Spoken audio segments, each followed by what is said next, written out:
इस वक्त सिचुएशन है क्या?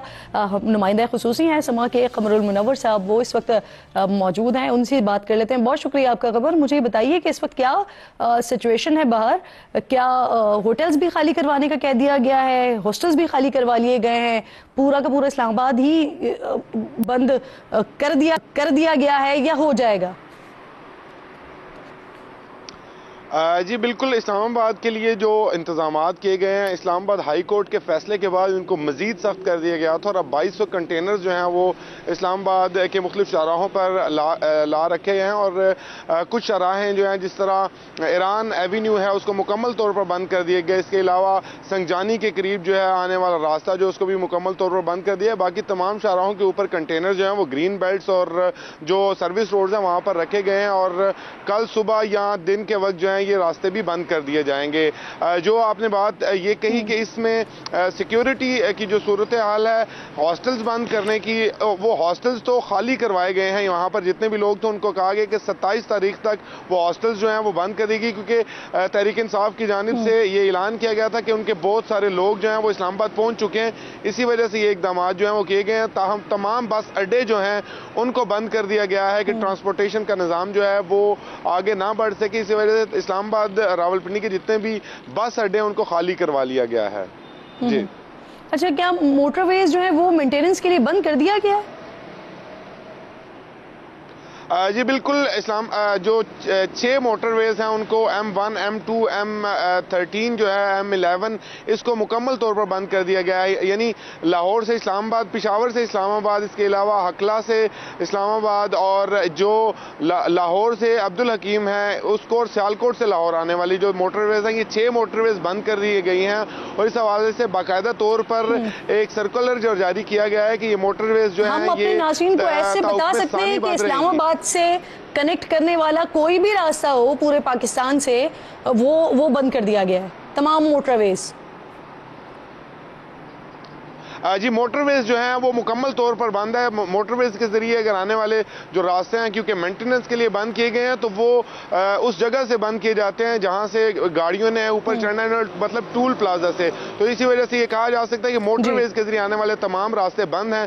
GT रोड भी मुख्तलिफ जगहों से बंद है, जिस तरह जेलम और सराय आलमगीर के करीब कहा जा रहा है कि कंटेनर्स रखे गए हैं, तमाम वहाँ सर्विस रोड मौजूद हैं। पिछली बार तो हमने देखा था कि जब PTI ने इस्लामाबाद आने का ऐलान किया था तो वो आई तो रास्तों के साथ साथ मोबाइल फोन सर्विस भी बंद थी, इंटरनेट सर्विस भी बंद थी। तो क्या इस बार भी कुछ इसी तरह का प्लान है या इस बार हुकूमत एक स्टेप और आगे बढ़ गई है? जी बिल्कुल, आपने ठीक कहा कि इस दफ़ा ना सिर्फ हुकूमत आगे बढ़ गई है, जो इकदाम किए गए हैं, अगर 5 अक्टूबर के लिहाज से देखा जाए तो उससे 2 गुना इंतजाम किए गए हैं।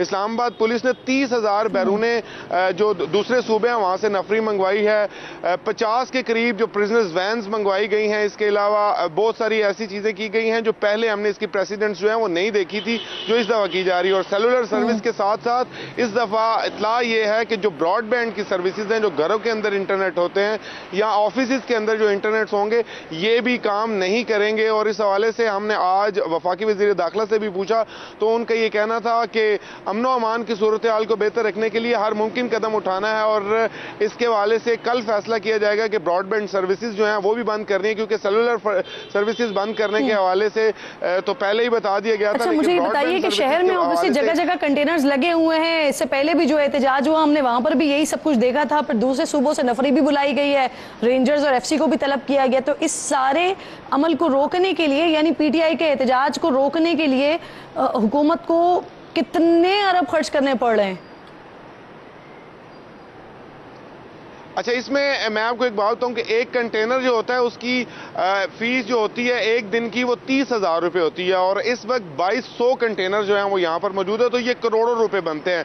जो पहले एहतजाज के लिए कंटेनर्स मंगवाए गए थे, कुछ ही रोज़ पहले वो कंटेनर्स वापस किए गए थे और पर डे के हिसाब से 30,000 और तकरीबन 7.5 करोड़ रुपए जो थे वो सिर्फ कंटेनर्स की मद में बने थे। इसके अलावा जो इजाफी नफरी आई थी उसके लिए खाने का बंदोबस्त, रिहाइश का बंदोबस्त, ये अलग पैसे थे। लेकिन वजारत दाखिला की जानिब से जो पैसे जारी किए गए थे वो कंटेनर्स की में 7.5 करोड़ रुपए थे जो जारी हुए थे, जो सिर्फ और सिर्फ 17 रोज का इन कंटेनर्स का किराया था। तो अब 2200 कंटेनर्स हैं, हर कंटेनर का किराया जो है वो 30,000 रुपए पर डे है जो ये पे करना होता है। और इनमें से बहुत सारे कंटेनर मालकान ऐसे हैं जो अब ये डिमांड करते हैं कि इनकी अदायगियां जो है वो पहले की जाएं। टेंटेटिव फोर्टनाइटली 15 रोज का उनको किराया जो है वो पहले दिया जाता है और ये कंटेनर जो है यहाँ पर इस्लामाबाद की शाहराहों पे लाकर रखे जाते हैं जो अभी यहाँ पर मौजूद है। जो कंटेनर इस वक्त लगे हुए हैं, अगर ये 3 दिन भी इस्लामाबाद में खड़े होते हैं तो तकरीबन 4 दिन अगर होते हैं तो ये 4-4.5 करोड़ या इससे ऊपर का 2.5 करोड़ के करीब जो है वो मामलात बन जाएंगे। और फिर मजीद आप बता रहे हैं कि जो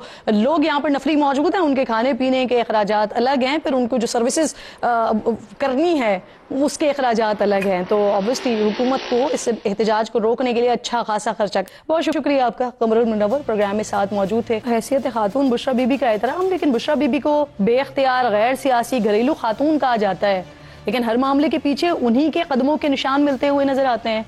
तो क्या वो वाकई गैर सियासी हैं? अब शायद ये सवाल जो है ना वो सवाल नहीं रहा है। प्रोग्राम में इस पर मजीद बात करने के लिए मेरे इंतहाई मोअज़्ज़ज़ मेहमानों में मुझे आज शुएब शाहीन साहब ज्वाइन कर रहे हैं, रहनुमाए तहरीक इंसाफ के। राना एहसान अफजल साहब कोऑर्डिनेटर टू प्राइम मिनिस्टर हैं, ज्वाइन कर रहे हैं। हाफिज ताहिर अशरफी साहब जो कि सरबराह हैं पाकिस्तान उलमा काउंसिल के, वो भी प्रोग्राम में हमारे साथ मौजूद होंगे। शुएब शाहीन साहब, जरा आपसे बात का आगाज करते हैं। अब ये एक्स पर पैगाम भी आ गया है खान साहब का, वो कह रहे हैं तोड़ मड़ोड़ कर इस बयान को पेश किया गया है, सिर्फ क्लैरिटी नहीं दी है, मुस्तरद क्या है उन्होंने जो कुछ बयान दिया है उस बात को।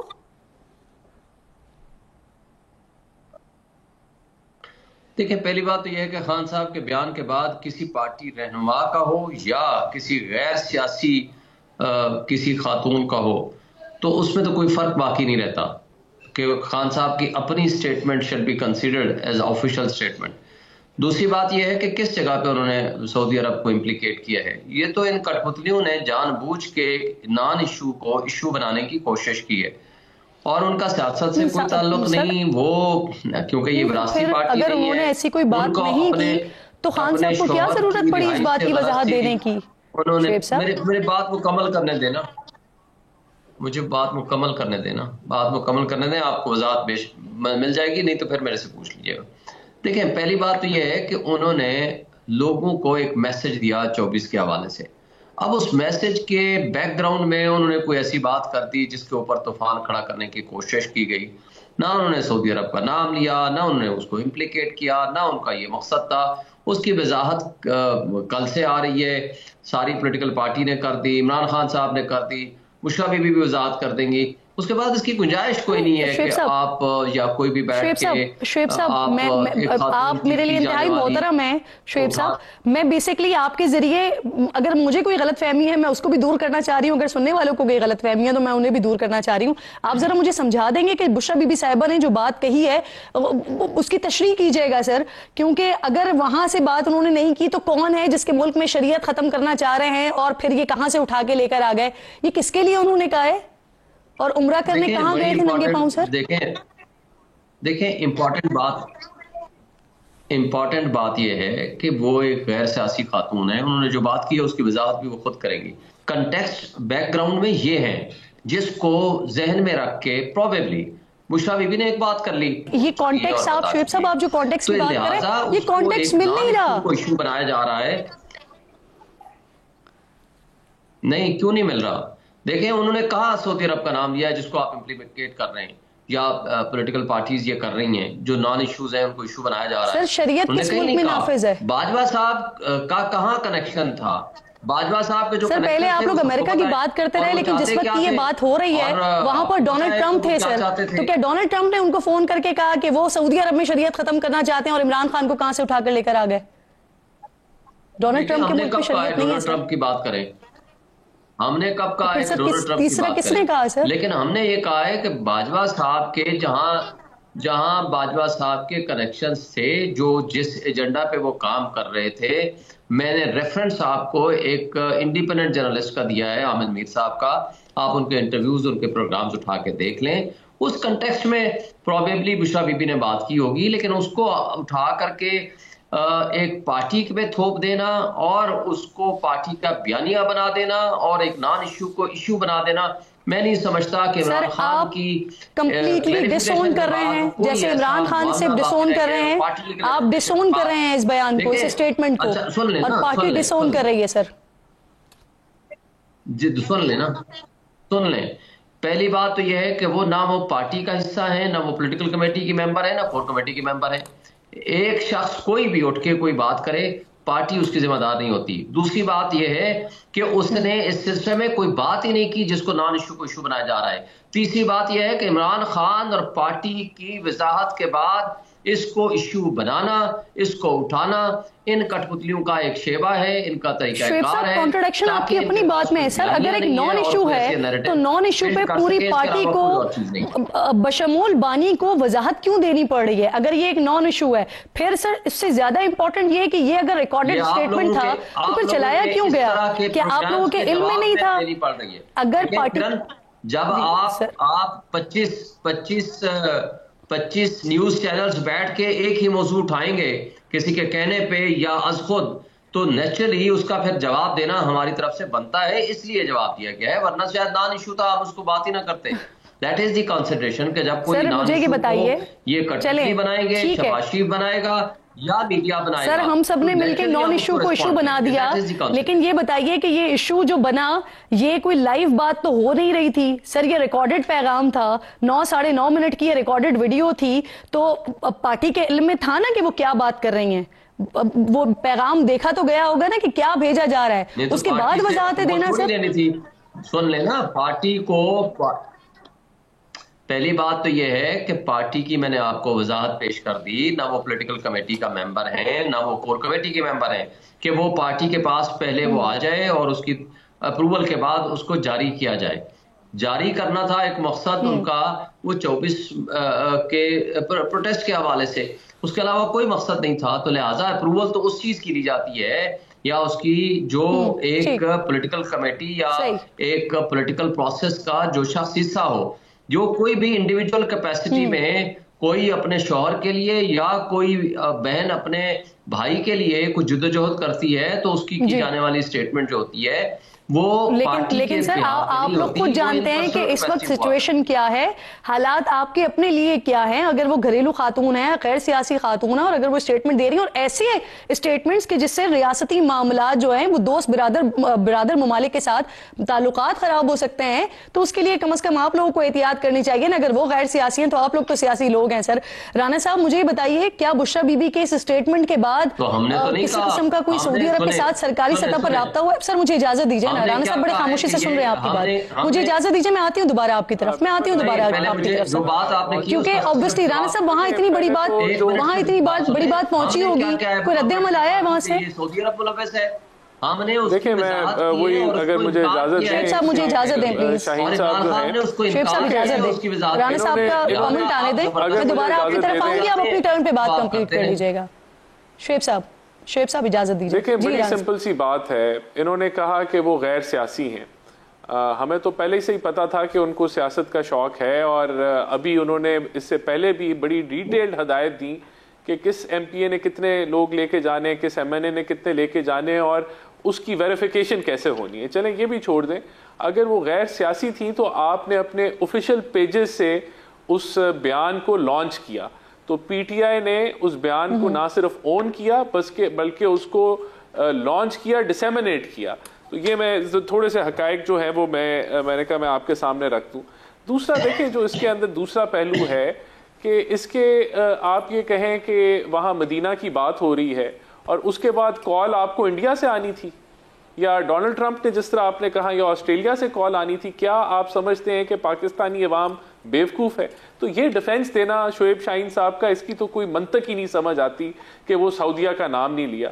बड़ी सिंपल सी बात है कि उन्होंने हमलावर हुए आप दोस्त ममालिक के ऊपर, एक झूठा आपने जो है एक मन घड़त आपने एक राना साहब इस बयान का इस वक्त में आना, इसकी कोई बैकग्राउंड, कोई रीजन समझते हैं आप, कोई मकसद समझते हैं? सर इससे फायदा होगा, नुकसान होगा, हासिल क्या होगा?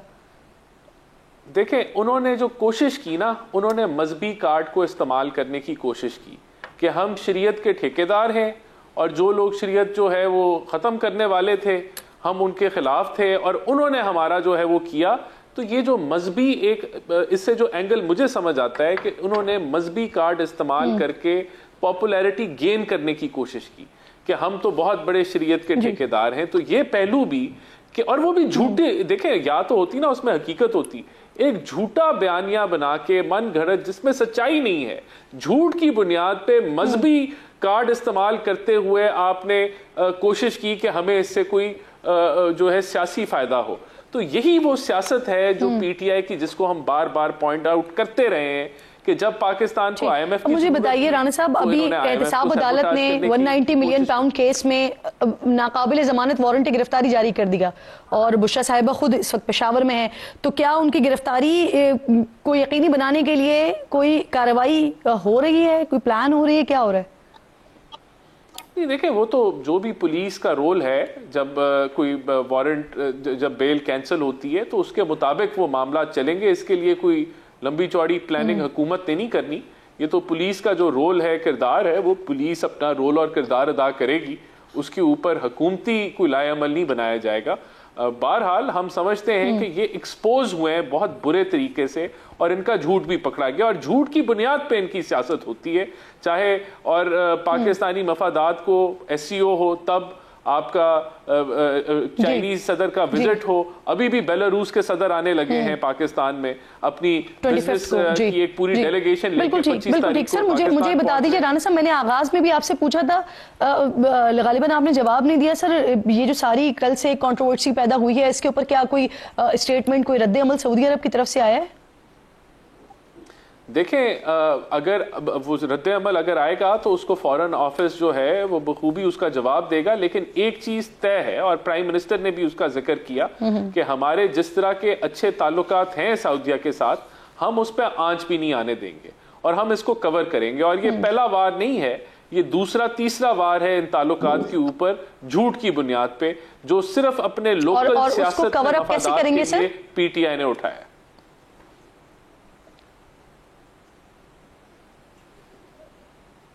कैसे कवर करेंगे?